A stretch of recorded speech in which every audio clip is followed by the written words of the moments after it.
সরকারের খাদ্য বান্ধব কর্মসূচিতে অনেক সময় অনিয়ম করে একজনের পরিবর্তে অন্যজন চাল সহায়তা নিতেন। এতে বঞ্চিত হতেন প্রকৃত সুবিধাভোগী। তবে সে জটিলতা নিরসনে এবার মোবাইল অ্যাপের মাধ্যমে বিতরণ করা হচ্ছে চাল।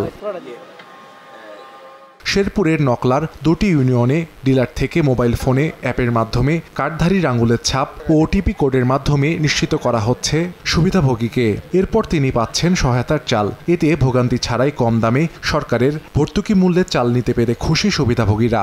মোবাইল দিয়ে চাল নেই, খুব সুন্দর সরকারের ব্যবস্থা করছে। আমরা যখন আসি তখনই আমরা চাল পাই। এই পিনকোড দিলে এটা নিশ্চিত হয়ে হারলে এরপরে এই চাল নিতে আছে। সারা বাংলাদেশে যদি এই অ্যাপসটার মাধ্যমে চাল বিতরণ করা হয় 15 টাকা কেজি চালটা, তাহলে আমি মনে করি জননেত্রী শেখ হাসিনার স্বপ্ন যে ডিজিটাল বাংলাদেশ, এটা সম্পন্ন হতে সহায়ক হবে। মোবাইল অ্যাপের মাধ্যমে চাল বিতরণ করাই ঝামেলাবিহীন ও দ্রুত সময়ের মধ্যে চাল বিতরণ করা যাচ্ছে। তাই সারা দেশে এই পদ্ধতি চালু হলে ভোগান্তি কমবে বলে জানান ডিলার ও খাদ্য বিভাগের কর্মকর্তা।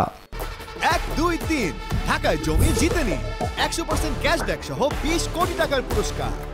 বর্তমানে যে আমরা অ্যাপসের মাধ্যমে চাউল দিতেছি পাইলট আওতায়, এখন কোনো আল্লাহ দিলে সমস্যা নাই। যার চাউল তাকে ছাড়া কাউকে উত্তোলন করার কোনো সুযোগ নেই।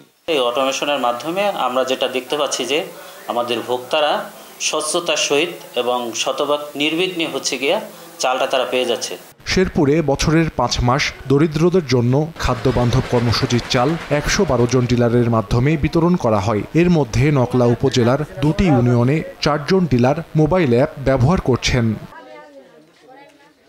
সময় সংবাদ, শেরপুর।